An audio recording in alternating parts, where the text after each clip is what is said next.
Vous devez sûrement connaître cette musique. Oui, ce sont les Razmoket, le fameux dessin animé qui a forgé l'enfance de nombreux d'entre nous. Mais connaissez-vous la théorie psychologique qui tourne autour de cet animé? Non? Alors écoutez. Cette théorie est centrée sur Angelica. On dit que tous les Razmoket sont les fruits de son imagination. Mais pourquoi les a-t-elle imaginés?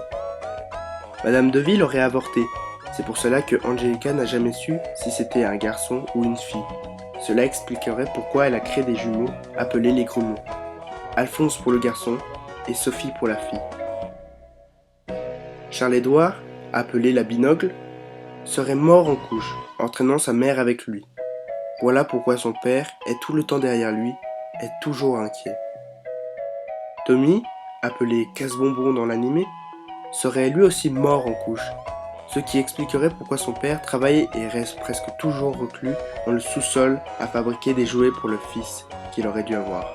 Angelica n'avait aucune relation avec ses parents qui la manipulaient. C'est pourquoi, quand elle ne pouvait parler à personne, elle les faisait tous revivre pour se sentir mieux. Mais la théorie ne s'arrête pas là. Elle va même jusqu'à la suite des Razmoket, les Razbitume. Cet animé parle de ce que sont devenus les Razmoket. On y apprend que Angelica est une bipolaire accro à la drogue et à l'héroïne, ce qui pourrait sûrement maintenir sa folie. De plus, le seul personnage qui n'est pas imaginaire est Jules. Mais Angelica ne l'a jamais cru vrai. Pour la peine, elle le frappa si fortement qu'il lui rendit l'appareil en lui causant des dommages cérébraux. Voilà pourquoi il est étrange. Suzy, l'amie d'Angelica, a réellement été son amie dans la vraie vie. Elle est donc non fictive elle aussi. La théorie dit qu'en grandissant, elle est devenue psychologue et que par la suite, elle aurait rejoint l'équipe Nickelodeon pour créer cette fameuse série et expliquer cette théorie. Si vous m'écoutez toujours, vous savez que je me suis occupé en ce moment même de ruiner votre enfance à travers cette vidéo.